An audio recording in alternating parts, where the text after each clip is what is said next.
Very excited to be back to Saturday Night Live. It's crazy. It's crazy.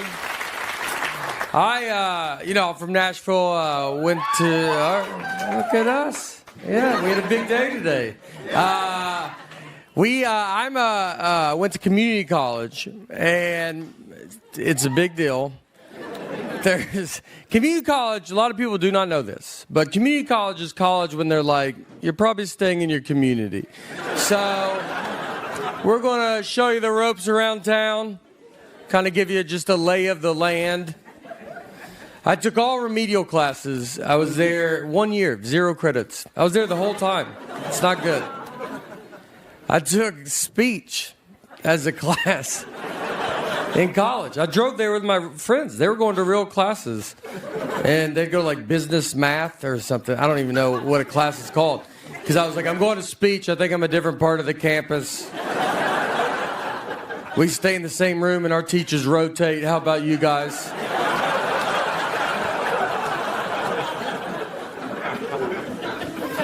I still say a lot of words wrong, too. That's what I don't understand. Like with speech, like help me out. I say the word oil, like oil. I don't even know how to, O-I-L, oil, motor oil. Fix that. Southern Community College, this should be mandatory that they fix that. They should write O-I-L on the board and be like, say that. I go, oil. I go, all right, we're going to take care of that. All right. There's a pretty good chance you're going to be working with a lot of that.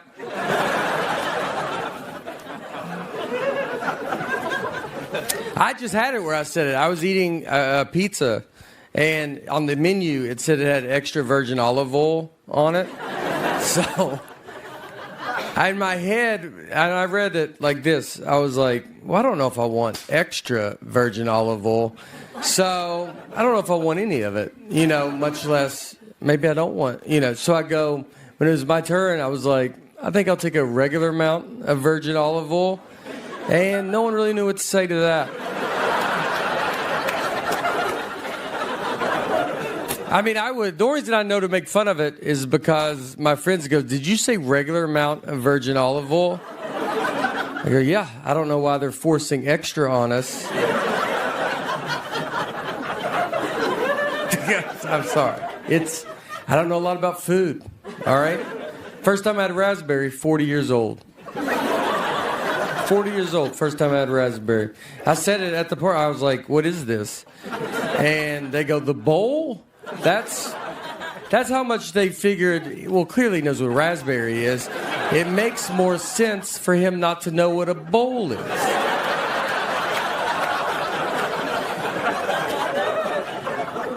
I didn't see raspberries growing up. I don't come from money, all right? I still swim with my eyes open.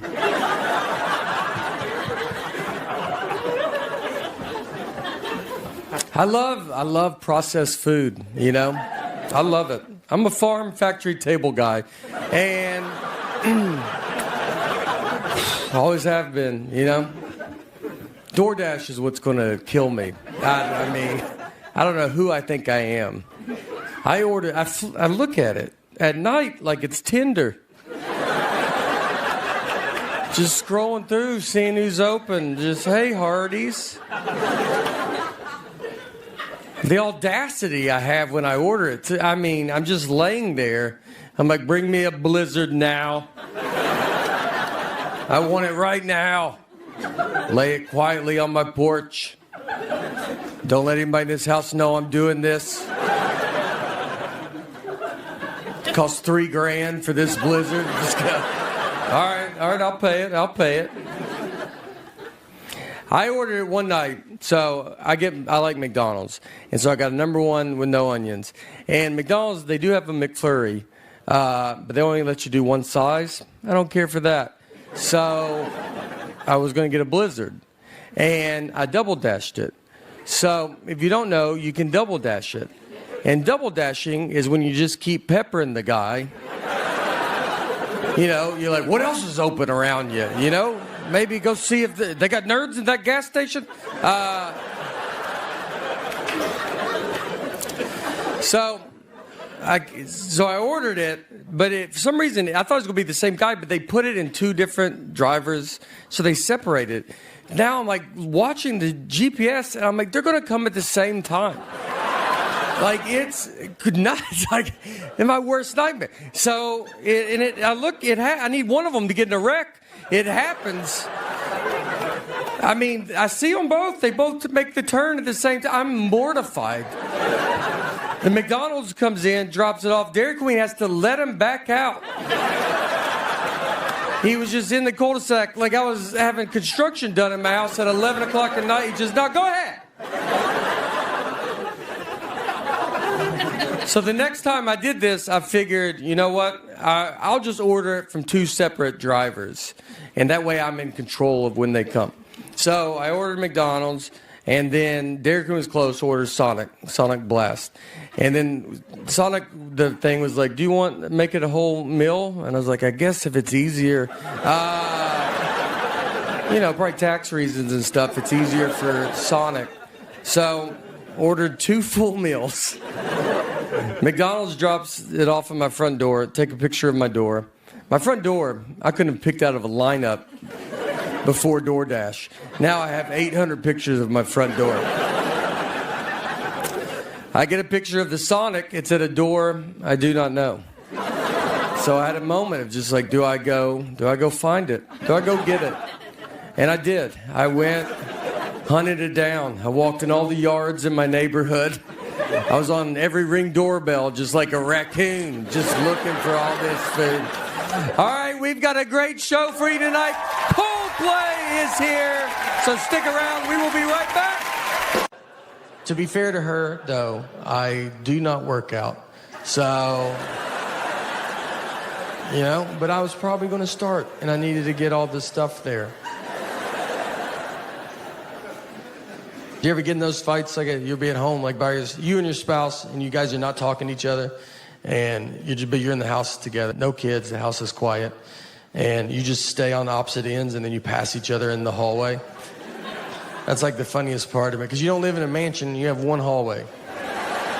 And you just didn't time it out right, and you just have to walk by each other like strangers. You're like, oh, excuse me, sorry, yeah, no, go ahead. She'll be watching TV, I'm like, ma'am, are you watching this? I couldn't tell, I was gonna change it if you weren't watching it. Silent treatment. The silent treatment is, it's a very common thing. Everybody knows what it is. I think women are just born knowing it. I don't think you're taught it. I don't think it's like, my mom did it and her mom. It's an instinct that's in us all, that we all just know. Here's what made me think of that. I rewatched the movie Sixth Sense. And I'm not trying to do a Sixth Sense joke. This is a 20-year-old movie. I also have to spoil it, but it's 20 years old. So if you don't know by now, I don't know what to tell you, And don't be like, we were going to watch it tonight. We're going to go to Blockbuster on the way home, and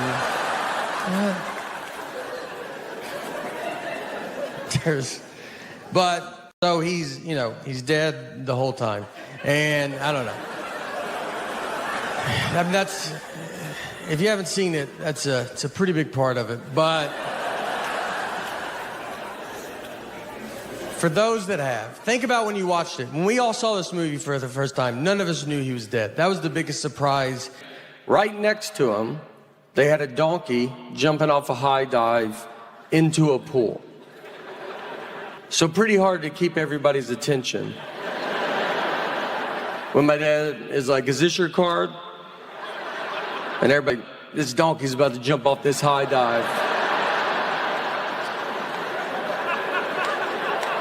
That's something you don't think you want to see till it's up there. And I use the word jump very loosely. These donkeys are falling off this high dive. But you can't put that on the sign, You don't watch a donkey fall off a high dive? No? Okay. What if he jumped? Well, at least he's into it.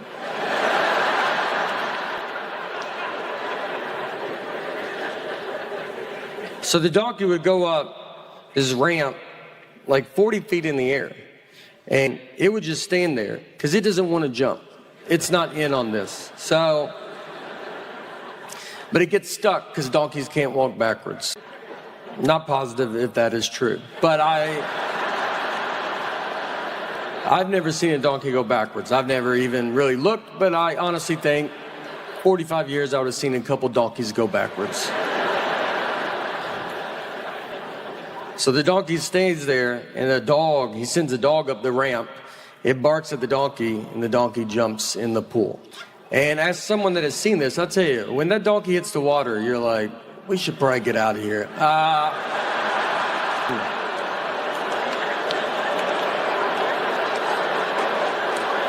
It's not as fun as you thought it would be.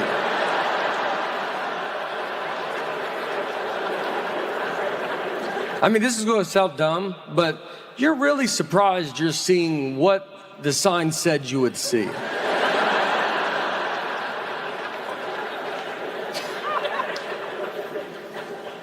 PETA got a hold of that. They shut it down, and that was one I think everybody was like, fair enough, we get that.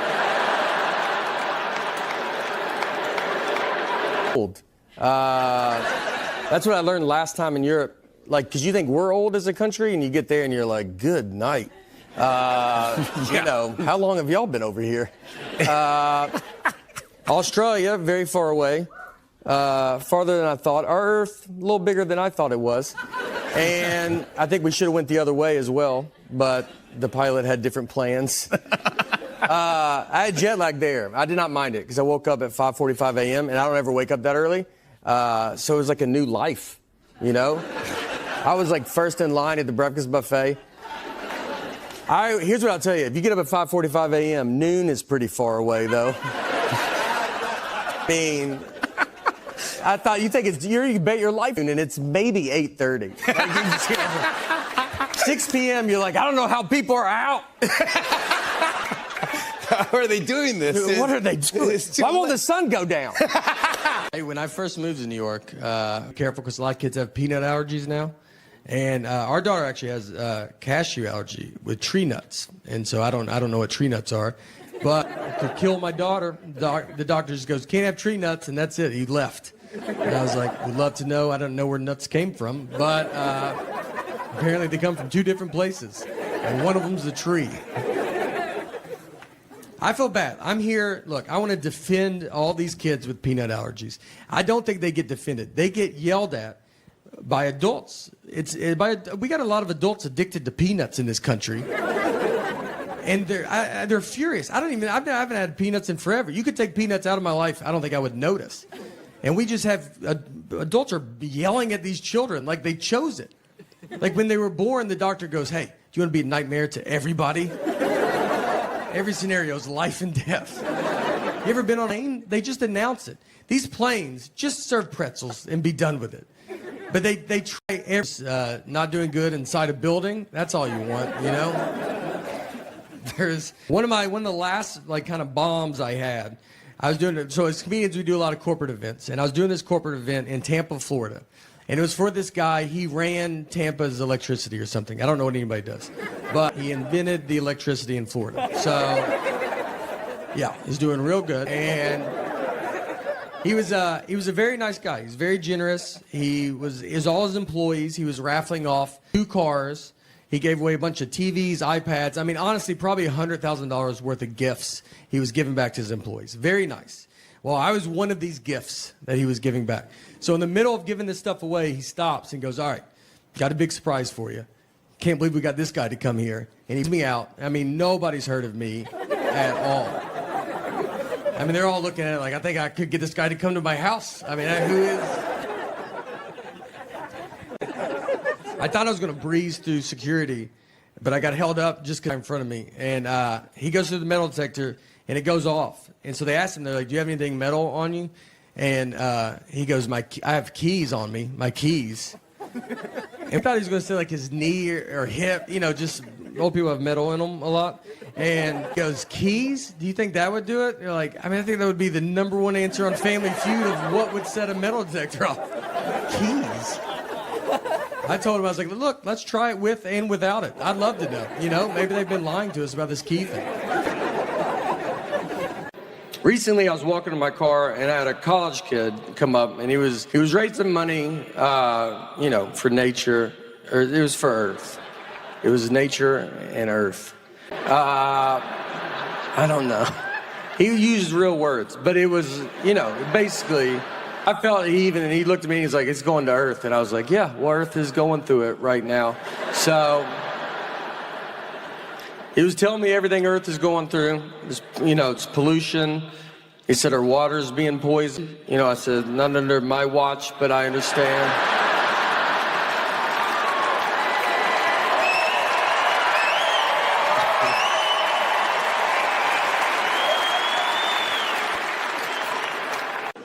Our daughter would put birthday cone hats on, and one slipped over her eye, and it was like that for 6 hours. I was just trying to see how long, like, how's it accidentally not coming off? And she was just going about her day, just eating, drinking, like, yeah, I can't see out that eye no more, all right? That's the cards I was dealt, and that's okay. And then I pulled it off of her, and she's like, oh, I didn't know you were a doctor. And I'm like, I am a doctor. Just two dumb animals talking to each other. So she had skin cancer, and she would get all these spots on her. So we kept getting them removed, but it was really starting to take a toll on her, and she was older. So we knew the day was close. And our daughter, she's 6, she was 5 at the time. This was her first pet. She was best friends with this dog. And it was the first thing that was going to die in her lifetime. So it's a lot of stuff to have to explain to a kid, you know?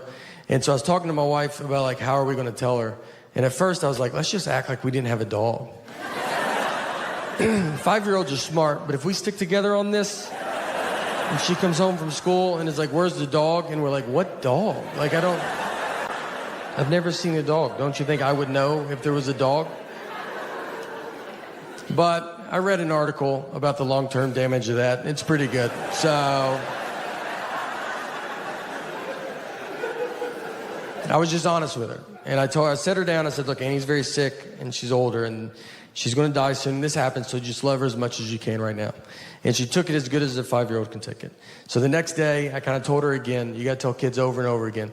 I kind of kept telling her. I didn't want this to be a surprise. And then Annie surprised us by living 6 months longer. I mean, we were way off on when we thought she was going to die. But I already started telling my daughter I didn't want to stop and then have to start it again. So I just kept it up for 6 months. Every day I was like, she'll die. All right, she will die.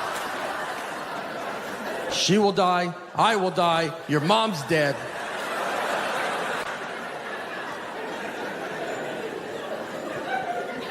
So finally the day was here, and our daughter was at school. And so my sister and my wife, they took Annie to go have to put her to sleep. And I went to go pick up our daughter to tell her. I've already been telling her. And so I picked her up, I told her, it was brutal. Very sad. She took it as if this was the first she's heard about it. We get home, and my wife was like, how was it? Which is already a dumb, like, it was great. You know, I loved it. Can't wait for the next thing to die. Nice to say I told you so, you know. I told my wife it was terrible, you know. And then my wife goes, you didn't tell her that I did it, did you? And I was like, no, why would I say that? Like, I didn't even think about it, you know? And I looked at her, like, is that what you would have said, though? Would you have told her that I did it? You know how your dad's been talking with the dog dying? Well, he's finally had enough. Look, in all seriousness, I don't know. No, look, the it's getting very advanced, all right? I've been to a dog bakery. I've been to a dog bakery in my life. And this wasn't in, you know, Beverly Hills or like Miami or something. You feel like they would have something like that. And this was in Mount Juliet, Tennessee. And if you don't know where Mount Juliet is, it's fine, but I bet you can tell that doesn't sound like a town you would drive through. I bet they have a pretty good dog bakery here. I went in there, and no one was in there. The lady was looking at me like, are you here to buy this store from me? That was her only hope.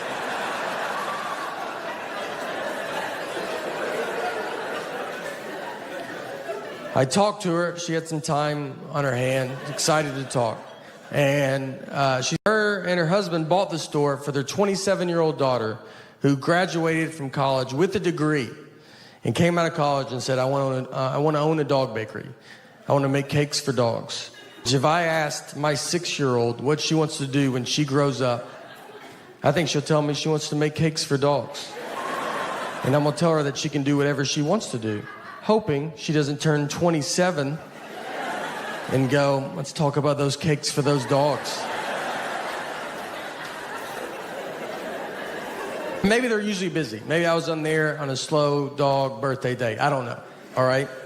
She told me everything was organic, and I was like, that's good. That's what I like to hear. All right, this is for that dog that's outside licking gum off the sidewalk right now. And if anybody deserves organic food in our house, this little girl, I'm not going to waste it on her. It's for that dog that's wandered out in the highway because it doesn't know what cars are.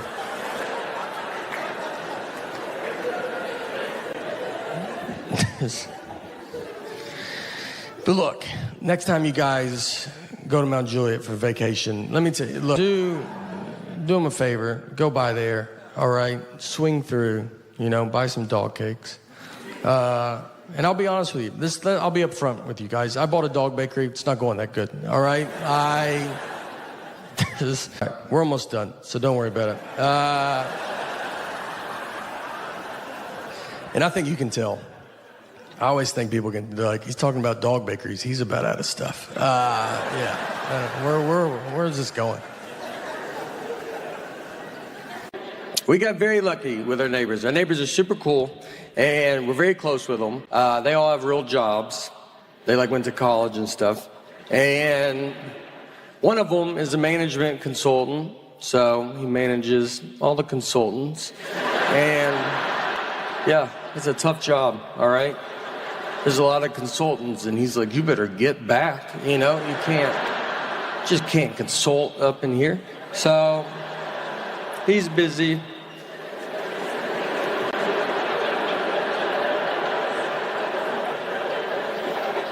Our other neighbor's an actuary. I thought that was with birds.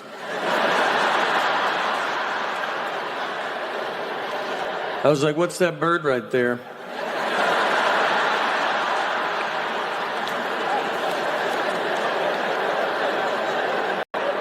He goes, I don't know. And I was like,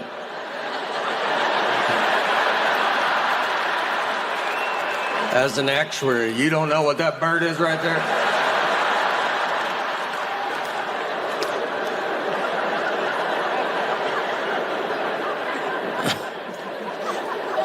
Because, the world is getting very futuristic.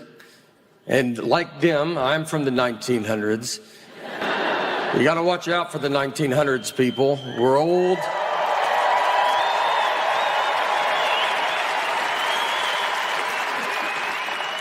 It's so, my great Aunt Helen from the 30s, she's deaf. They didn't know she was deaf back then. The doctors, they had no idea. They were baffled. That's how good doctors were back then. They just said, they looked at her as they smoked in her face.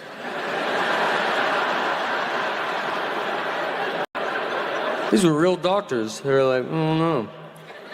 She's rude, I'll tell you that.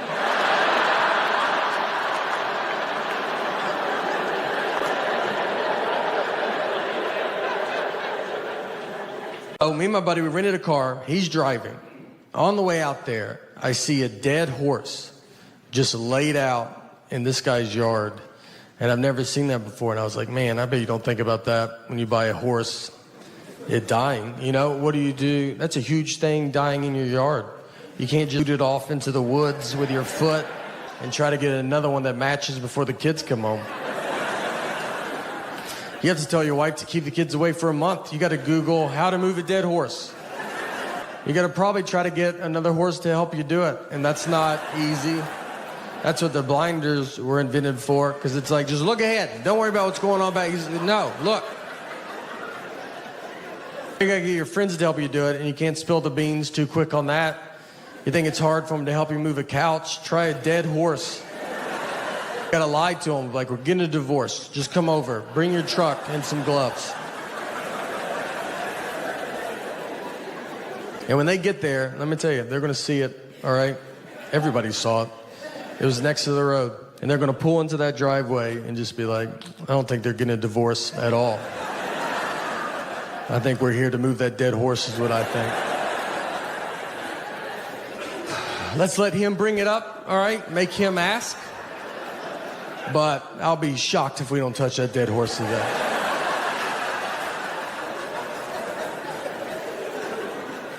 And if you ever have to move a dead horse, I've thought a lot about all this. You want to be the first one to the horse, all right? You don't want someone else to tell you where to grab a dead horse.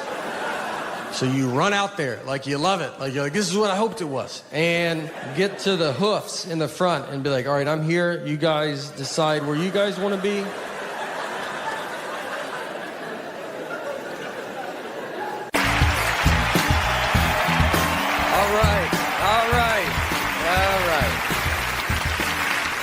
Thank you. All right. Look at us. We're doing it. All right. Welcome to the 77th Emmy Awards. You know, it's not a big one like 75 or 80, but it's the one they gave me. It's an honor to be here tonight. I mean, I'm so excited to be here. Just all you guys are so hard to get here. I mean, and it's confusing too because there's like Reba McEntire. I feel like I'm at the Grammys. Kate Blanchett. I feel like I'm at the Oscars. It's crazy. Tina Fey, I thought like they should have had her host. You know why? We're wondering like why am I hosting? I don't know what that was, but all right, it counts as a laugh. It's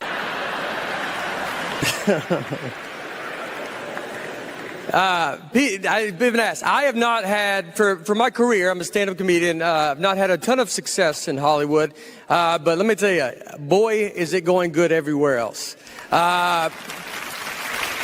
You might know, if you haven't heard, so we got an idea. As a host, they asked me, when you give your thank you speeches, they just said you got to keep them on time. So they wanted me to come up with a way to do that. So what I came up with is this way. Is everybody gets 45 seconds. And honestly, give your speech. I know how hard you guys have all worked to get here. I'm not trying to take anything away. 45 seconds. That's what you got.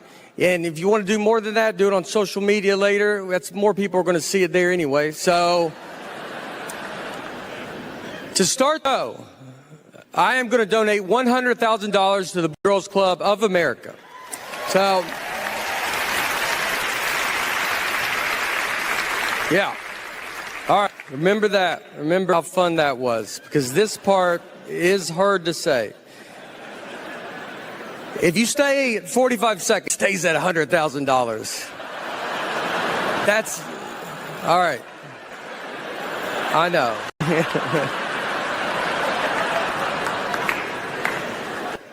Every second you go on, every second you go over 45 seconds, we will deduct $1,000 away from the boys and girls. I know. Oh. That's tough. It's hard. That's tough. It's cool. What are you going to do, though? You know, can't change it. This is a game I made up, and these are the rules. So, something. Look, if you go under, we will put $1,000 a second back on for the Boys and Girls Club of America. Relax.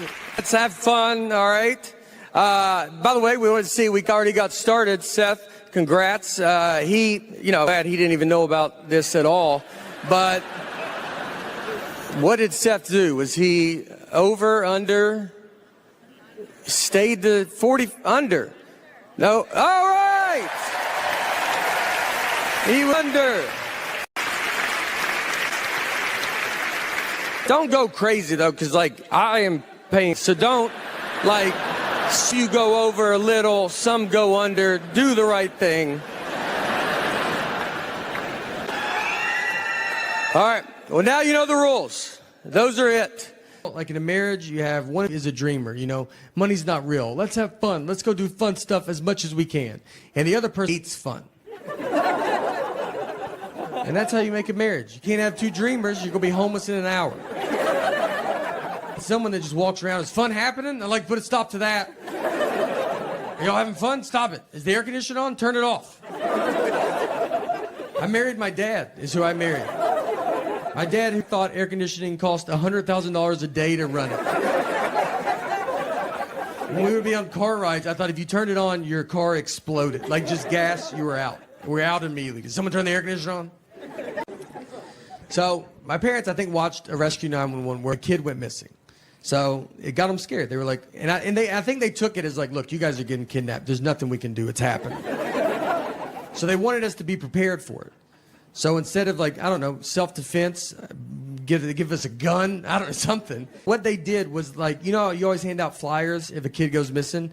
They were like, let's just get that flyer ready. We'll just do that, you know.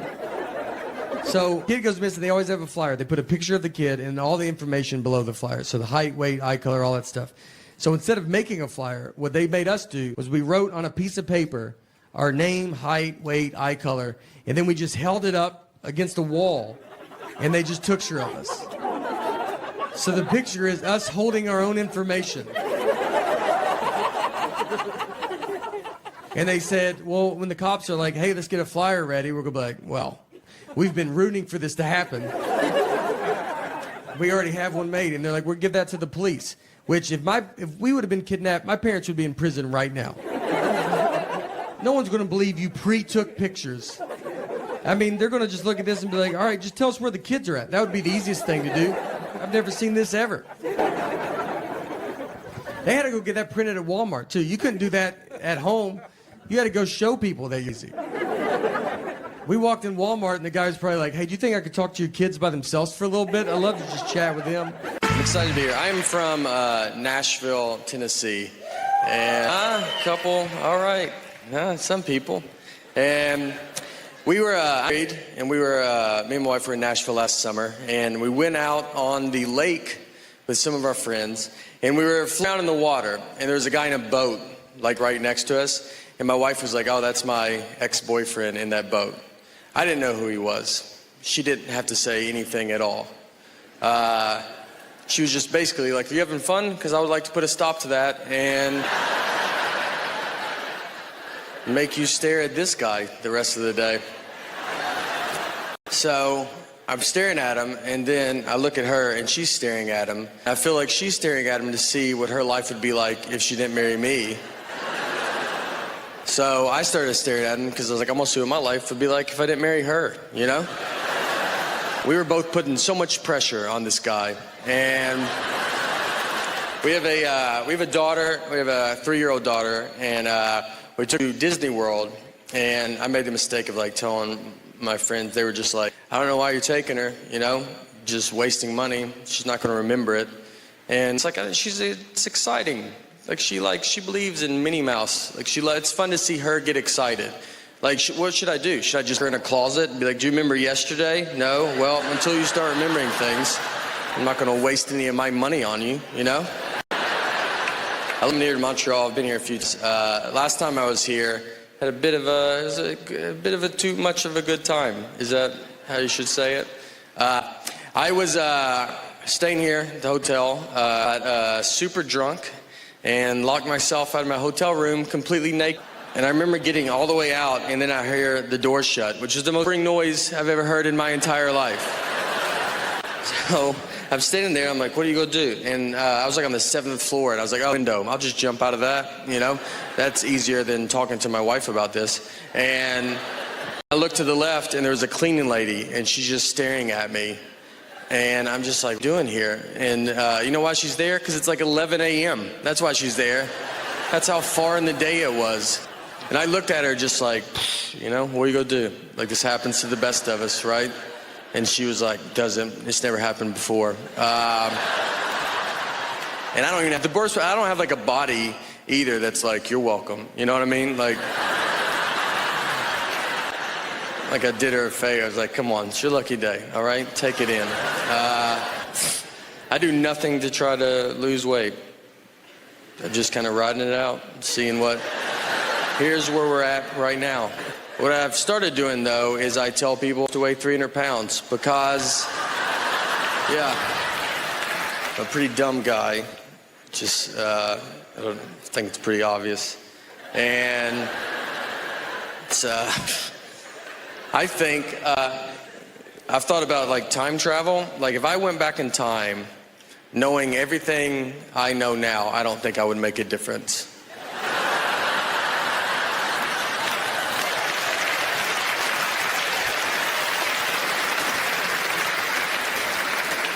I don't think you would even hear about it.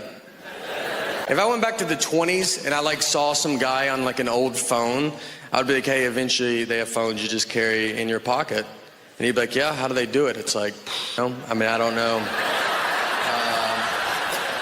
I don't know they're doing it. It's like a satellite or something.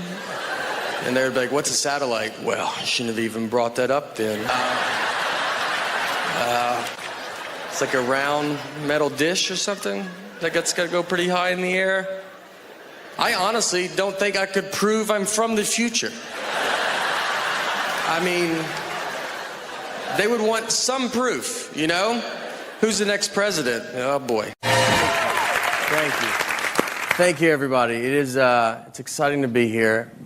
Mainly, I'm quitting comedy soon, so I don't want you guys to worry about it. I'll get out.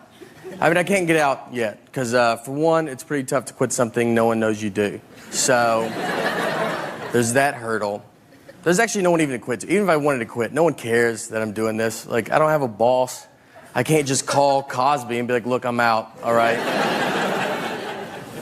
Here's why I do it. My dad is an entertainer as well. He's a magician. Still is a magician. But just like he started as a clown. Like, I don't want to come up here and come off like I come from some rich magic family and I'm better than you guys, all right? He paid his dues, his clown dues. It's weird when your dad's a clown, though. It's weird every day. It made me not like clowns, you know? Like, because have you ever been yelled at by a clown? I have. Yeah. So you know how confusing that is to get screamed at by a guy that's got a smile painted on his face? You're like, is this good? It's not good. He was a clown until I was about 12 years old. And from experience, I can tell you that's about as long as you want your dad to be a clown. Like when you're 6 and 7, there's some perks. But like when you're 12 and 13, kids at school are like, is he still doing that? You're like, you know what, guys, just off and on, all right? He is almost full-time magic. So let's take it easy, maybe. The fun thing, though, about being a comedian, I like hanging out with my friends. I got a buddy of mine, his name's Luis Gomez, and me and Luis went to McDonald's to eat recently, and we ordered our food, and then we take our food and we sit down at our table. And then Luis went to the bathroom, so he left me alone with his food. So I was like, I'm gonna play a prank on him, you know? So I grabbed his hamburger, I unwrapped it, I took a bite out of it, then I wrapped it back up, I put it back down on his tray. So that's my big prank.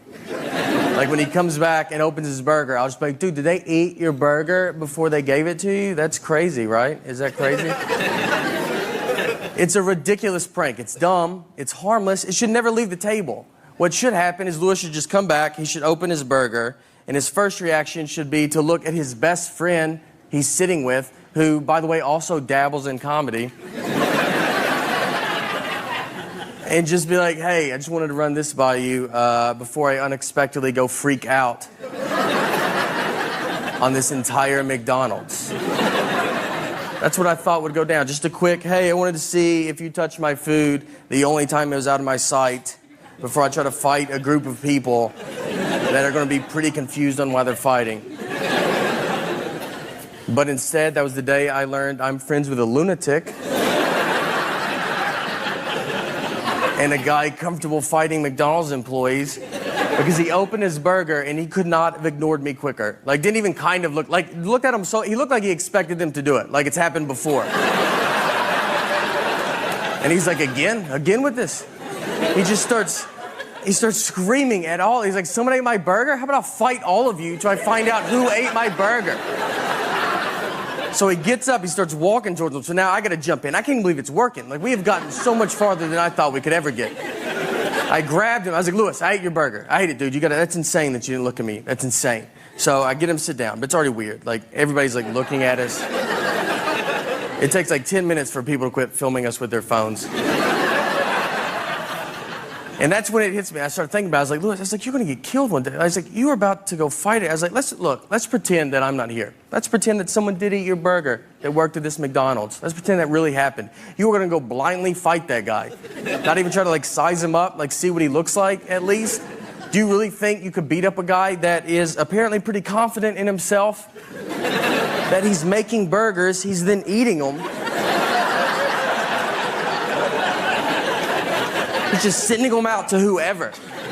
You don't think that guy's probably the greatest fighter of all time? I honestly think you'd walk to that McDonald's counter and be like, hey, who ate my burger? And all the McDonald's employees would just part ways. Because they know exactly who you're talking about. And in the very back of McDonald's, you see a guy standing there cracking his neck. He's got his fist in the fryer, doesn't even know it, just sitting there, warming his hands. All right, guys, thank you guys so much. Thank you. Thank you.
So my parents, I think, watched a Rescue 911 where a kid went missing. So it got them scared. They were like, I think they took it as like, look, you guys are getting kidnapped. There's nothing we can do. It's happening. So they wanted us to be prepared for it. So instead of like, I don't know, self-defense, give us a gun, I don't know, something. What they did was like, you know, you always hand out flyers if a kid goes missing. They were like, let's just get that flyer ready. We'll just do that, you know. So kid goes missing, they always have a flyer. They put a picture of the kid and all the information below the flyer. So the height, weight, eye color, all that stuff. So instead of making a flyer, what they made us do was we wrote on a piece of paper our name, height, weight, eye color, and then we just held it up against a wall and they just took care of us. So the picture is us holding our own information. And they said, well, when the cops are like, hey, let's get a flyer ready, we're going to be like, well, we've been rooting for this to happen. We already have one made. And they're like, we'll give that to the police. Which, if we would have been kidnapped, my parents would be in prison right now.